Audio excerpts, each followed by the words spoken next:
టర్మినల్లో ఇద్దరు సెక్యూరిటీ గార్డులు కొత్త cinema alien versus యాకుజా గురించి మాట్లాడుకుంటూ తిరుగుతుండగా అకస్మాత్తుగా ఒక పెద్ద గ్రహాంతరవాసి ఏలియన్ తమ వైపు చూస్తుండటం గమనిస్తారు. అయితే ఆ ఏలియన్ను ఉమిబోజు అనే రహస్య వ్యక్తి పడగొట్టాడని తెలుస్తుంది. ఉమిబోజు గ్రహాంతరవాసులను వేటాడే ప్రసిద్ధ వేటగాడు. అతను కొన్ని ఏలియన్లను వేటాడటానికి మరియు ఒక వ్యక్తిగత సమస్యను పరిష్కరించడానికి ఎడోకు వచ్చాడు. యోరోజియా కార్యాలయంలో కగుర ఫోన్ తీసుకుంటుంది. ఫోన్ చేసిన వ్యక్తి జిన్ అని ఆమె భావించి తాను అనుకోకుండా ఒక గర్భిణీ స్త్రీని కొట్టానని, తక్షణమే డబ్బు అవసరమని ఆమెను అడుగుతాడు. వెంటనే వెళ్లి బ్యాంకులో డబ్బు డిపాజిట్ చేయమని అతను కగురను వేడుకుంటాడు. కగుర బ్యాంకుకు పరుగెత్తుతుంది.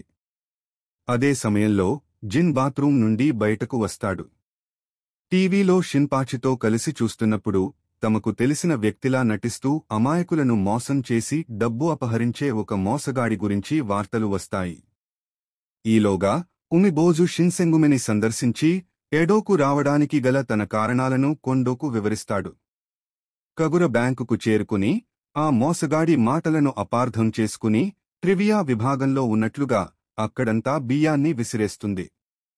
ఈ సమయంలో ఒక పరాన్నజీవి ఏలియన్ ఎడోలోకి ప్రవేశించి ఏ జీవినైనా స్వాధీనం చేసుకోగలదని కొండో, హిజికాతాకు మరియు మిగిలిన షిన్సెంగుమి ఆఫీసర్లకు తెలియజేస్తాడు. తాము వెళ్లిన బ్యాంకులోనే ఒక వ్యక్తి కులను పట్టుకున్నాడని వార్తల్లో చూపించడంతో జిన్ మరియు షిన్పాచి అక్కడికి చేరుకుంటారు. వారు లోపలికి వెళ్లడానికి ప్రయత్నించగా ఆ మోసగాడిని పరాన్నజీవి ఏలియన్ స్వాధీనం చేసుకుందని మరియు అది కగురను చంపేస్తానని తినేస్తానని బెదిరిస్తున్నాడని గమనిస్తారు.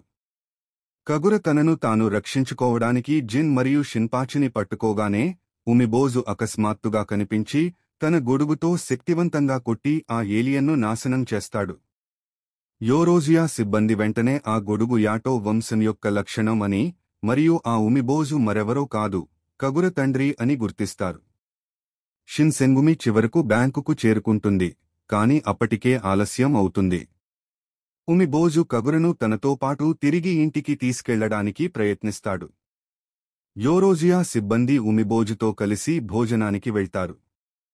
అక్కడ ఉమిబోజు తాను ఎడోకు రావడానికి గల కారణాలను వివరిస్తాడు. తనలో ఉన్న మృగాన్ని దాచుకోవడం ద్వారా కగుర తను నిజంగా ఎవరో కాదనలేదని, అందుకే ఆమెను తనతో పాటు తీసుకెళ్లాలని పట్టుబడతాడు. అయితే కగుర తన తండ్రితో వెళ్లడానికి నిరాకరిస్తుంది. ఎడో ఇప్పుడు తన ఇల్లు అని, తాను మారగలనని ఉద్వేగంగా చెబుతుంది. ఈ వాదన చివరికి వారిద్దరి మధ్య